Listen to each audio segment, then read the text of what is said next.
Hi guys, so I'm Libby Bates, and I just wanted to stop by our mayor's office and just ask him a few questions. I'm kind of new to the scene and I don't really know him very much, so I kind of wanted to come in and just interview him and just get to know him a little bit better. So, our mayor? How you doing? How are you? Thanks for having me. Yep, well, here we are. I appreciate it. So, tell us a little bit about yourself. How long have you been mayor here in Cambridge? Well, my name's Tom Orr, and I'm mayor of City of Cambridge. I've been mayor almost 12 years now, and I've signed up to try it again for 4 more. Have you? Yes. When's the election? November. November. So, now you usually run unopposed, don't you? Well, not the first 2 times. The last one, yes, and so far this time, so far. People must think you do a great job. That's what I'm thinking. Either that or completely insane, one of the two. Yeah. So what brought you to decide to to run for office? You know, it's What's your, actually, for those that don't know, I was a small business owner and still am. What business do you run? I have a hair salon. Oh, okay. In the city of Cambridge. I started in 1981. I started my little business, and I've had it almost 40 years now. And lifetime resident of the city. Graduated Cambridge High School in 1979. And then throughout the process, served in many volunteer organizations, and then on the park board and worked with the council. Became a Cambridge Township trustee for about 8 years. And then turned around and said, I'm going to throw my hat in the ring for mayor, and that's where we're at today. Yeah, yeah. So what makes you relatable to the average voter? Is it because you're a local boy? I think growing up here, I went to 3 out of the 4 grade schools, so I knew all the different, the pathways and around town pretty well. Again, lifelong resident, grandparents, families. I think that plays into it.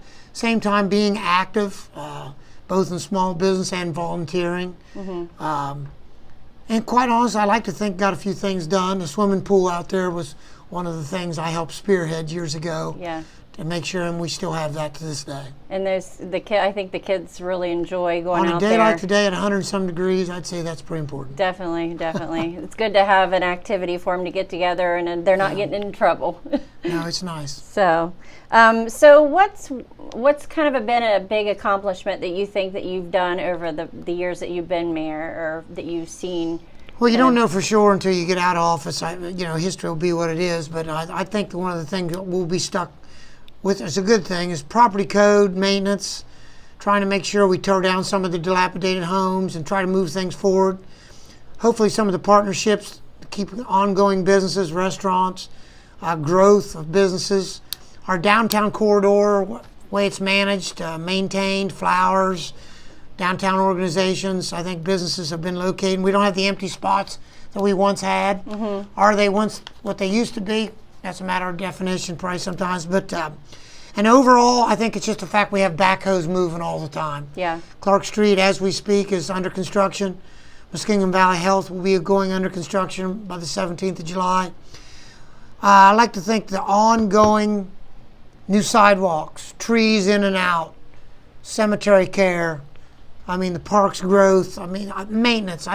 The drive-by curb service, it looks a lot more structured than it once did. I know that for a fact. It's beautiful around town. Just driving through We're proud of it. The city. And the key is to keep it maintained. We're forced with a lot of challenges behind the scenes with maybe the traffic off the interstate sometimes is good and sometimes not so good. Yeah. Makes our courts and our police and our fire with our ambulance, certain different things, a lot of stress out there. Yeah. I could imagine. So what do you feel like is the biggest obstacle that you faced since you've been in office? Something that's super challenging? It's just the ongoing demand of safety services and what that costs. Yeah. Maintaining that level, and it goes up every year a little bit, the demand. Yeah. And that demands, it can be jail, courts, and, equipment, manpower. Where does that and how much, and keep consistent.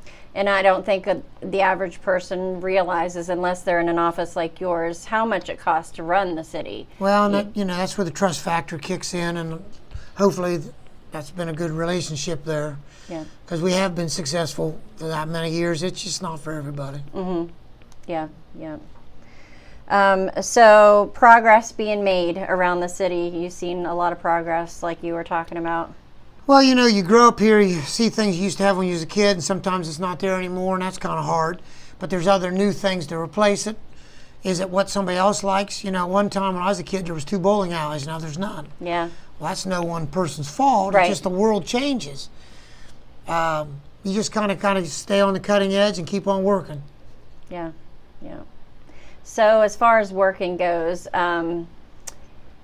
what kind of volunteer opportunities are there available in our community for somebody that wants to be more involved in the community as far as volunteerism or anything like that? Is Well, I there think programs? I think the sky's the limit. We have a lot of those. Volunteerism in Cambridge is high with the Dickens and different things. Whether it's Main Street, the Dickens, Cambridge City Parks, a church group, all the service clubs. There's just tons of ways to interwork, just like you, Republican Club. Yeah. I mean, lots of different things. You just kind of scout around a little bit. It could be, we have different things for helping recover drug addicts, Which is super important for this area. just- Ohio's been there's really just touched different by groups that. all over the place meeting in different places, and there's whether it be the Chamber of Commerce or different ways to find out what that is. So, next big project for the city. Do you have any big projects going on right now? I know you've said there's a lot of work going on in the city, and Well, you just got to finish. We always plan a year out. We got our paving projects going to be cutting loose here. Every year we do X amount of paving. I think we're going to do close to $1 million worth of that here shortly. The bids have been signed. We're going to have a new sewer line go out East Wheeling Avenue. It's going to be another almost $1 million project. Mega is going to help us with that with a $50,000 grant that we applied for and received. That'll open up a corridor for possible business growth that did not exist in pretty much all my lifetime. If you drive out through there, we have to find more ways to work within our city so we can get that tax dollar moving around, which pays for the city services that people demand. It's just an ongoing battle. yeah. And I guess the last question I would ask is, what's the biggest challenge or the biggest thing that the city faces, the biggest issue that we face as a community, do you feel like? Well, I think it's a mix of all the things you've already asked me about. It always ends up tossing dollars. It just, It always seems to come you down want to your money. people safe, you want your people working, and then with that said, tax dollars roll in the other side. You want to do frugal things with those dollars. And again, we have 18 different departments in the city. My job is to make sure they're all up running at peak performance with a very minimal. And if you're one of the workers on the other side, they'd like a few more help. Same time on the other side, somebody else needs something else. But I don't think there's any one issue. They all run together. Yeah. In my opinion. Yeah. Now, do you have a lot of overcrowding at the jails right now? We do, but the jail is ran by the county, but we also put demand on that by arresting within the city. So we're all in that basket a little bit together one way or the other. And that's an ongoing struggle, and right now that's being discussed as we speak Yeah. with our judges and county officials. Well, Tom, this has been enjoyable. I appreciate the opportunity to come in here and meet with you. I mean, like I said earlier, I don't really know you that well, and this is kind of all new to me, so I appreciate you opening up your office and your time to meet with me. Truly, thanks for initiating something we've never done before, coming in, checking things out. That helps people understand who I am or what we're trying to do, or knows any way to leverage onto anything we're already currently doing or haven't done. That's what it's all about. Yep, So thank absolutely. Yep. All right, guys. I appreciate you watching, and stay tuned next time. I'll be interviewing the commissioner.